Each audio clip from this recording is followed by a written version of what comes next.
Hello my dear student, आज हम आपको सिंधी पढ़ाएंगे। संधि क्या होती है? दो निकटवर्ती वर्णों के मेल से जो विकार उत्पन्न होता है वह संधि कहलाता है। यानी कि जो नया शब्द बनता है, विकार से मतलब है। इसके अंतर्गत पहले शब्द का अंतिम वर्ण और दूसरे शब्द का आदि वर्ण आपस में मिलते हैं और एक नया विकार उत्पन्न करते हैं। जैसे नव आगत, देखो नव है और आगत है। तो जो ये आ है और यो ए है, न वे ए है ना, इसके बाद में और आ है, दोनों को एक साथ मिलाएंगे तो आ हो जाएगा। तो वैपा की मात्रा दे देंगे तो हो जाएगा नवागत। विद्या जमाल्य, इसमें भी आ है, इसमें भी आ है, दोनों का लोप होकर एक ही हो जाएगा विद्यालय। कपि जमाइस, इसमें भी की मात्रा है आखिर में, इसमें भी की मात्रा है, तो दोनों मिलके एक हो जाएंगी कपीस।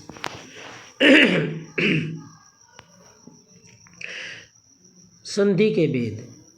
संधि तीन प्रकार की होती है ना। नंबर 1 स्वर संधि। स्वर संधि क्या होती है? दो स्वरों के संयोग से उत्पन्न विकार को स्वर संधि कहते हैं। स्वर संधियाँ 5 प्रकार की होती हैं: दीर्घ संधि, गुण संधि, वृद्धि संधि, यण संधि और अयादि संधि, है ना। क्वेश्चन आ सकता है भाई संधियाँ कितने प्रकार की होती हैं? 2-3 ऑप्शन दे दिए हैं, या फिर आपसे पूछ लिया स्वर संधि कितने प्रकार की होती है। तो देखो दीर्घ संधि क्या होती है? हर्ष या दीर्घ स्वर, यानी कि जो लंबे बोले जाते हैं वही हर्ष होते हैं, वही दीर्घ होते हैं।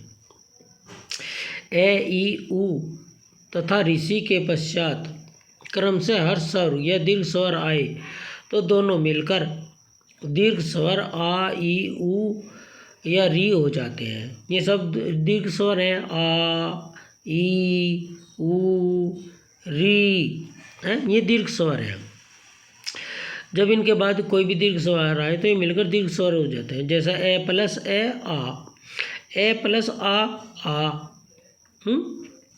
धर्म प्लस अर्थ धर्मार्थ, मत प्लस अनुसार मतानुसार, नव प्लस आगत नवागत, अभी समझा था हम नव पर आपको। सत्य, ये ए आ रहा ना इसके बाद में और इसमें आ रहा, तो दोनों मिलकर आ हो जाएंगे। सत्याग्रह। गुण संधि, यदि ए या आ के बाद ई या बड़ी आए तो ए, उ या उ आए तो ओ, और यदि री आए तो अर हो जाता है। जैसे ए प्लस छोटी ए ई, ए प्लस छोटी ए प्लस बड़ी ए। जैसे सुर रे ए आ रहा ना, प्लस इंद्र ई आ रहा, तो ए और ई मिलकर क्या होगा? सुरेंद्र होगा। तो इन दोनों के मिलने से एक ही मात्रा बन गई और ऊपर एक ही मात्रा हमने दे दी ऊपर। पुष्प पे ए आया ना, इसमें भी ई है तो इसकी भी एक ही मात्रा हो जाएगी पुष्पेंद्र। परम प्लस ईश्वर परमेश्वर, है ना, एक ही मात्रा बन जाएंगी। सोम प्लस ईश सोमेश। वृद्धि संधि, जब ए या आ के आगे ए या ए आता है तो दोनों का ए हो जाता है, तथा जब ओ या औ आता है तो दोनों का औ हो जाता है।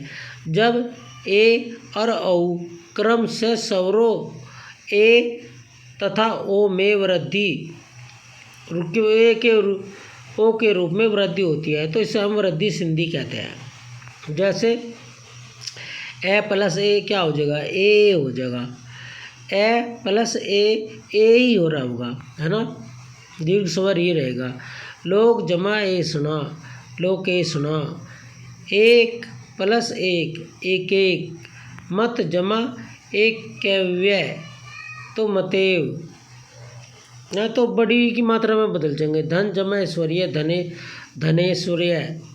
यण संधि, यदि ई या बड़ी ई के बाद कोई भी भिन्न स्वर आए तो ई बड़ी का य, ऊ का व और री का र हो जाता है। जैसे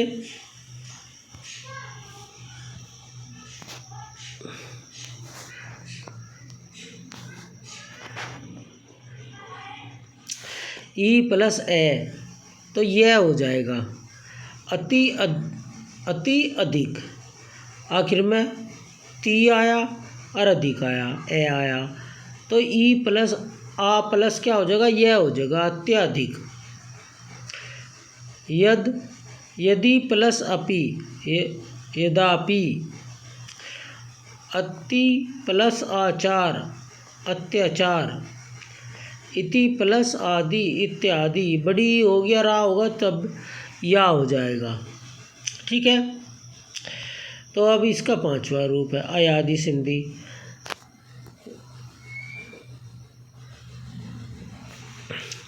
जब ए, ऐ, ओ, औ के बाद कोई स्वर आता है तो ए का अय, ओ का औ और ओ का आव हो जाता है। इसे अयादि संधि कहते हैं। जैसे ए प्लस ए अय, ए प्लस ए आय। जैसा ने प्लस अन नयन, से प्लस अन शयन, ने प्लस अक नायक, गे प्लस अन गायन। ठीक है जी, तो ये 5 संधि आपकी ख़त्म हो गई है ना। कहीं की थी ये स्वर संधि की 5 भेद थे स्वर संधि के, ये पांचों ख़त्म हो गए है ना जी। अब है नंबर 2 पे है व्यंजन संधि। व्यंजन संधि क्या होती है?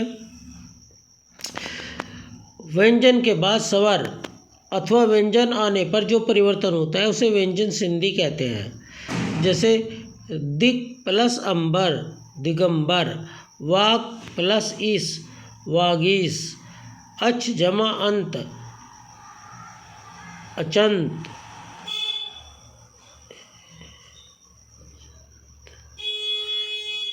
वाक प्लस इस वागीस, सट प्लस आनन सटानन सडानंद सडानंद हो जाएगा ये। अब है विसर्ग संधि। विसर्ग के साथ किसी स्वर या व्यंजन वर्ण के आने पर जो परिवर्तन होता है उसे विसर्ग संधि कहते हैं। जैसे निहि प्लस आहार निराहार, तपः प्लस भूमि तपोभूमि, मन है प्लस योग मन योग, तपः प्लस बल तपोबल। ओके स्टूडेंट, आज इतना ही। कल इसकी मिश्रित संधि के उदाहरण लेंगे। ठीक है जी, thank you for watching this video.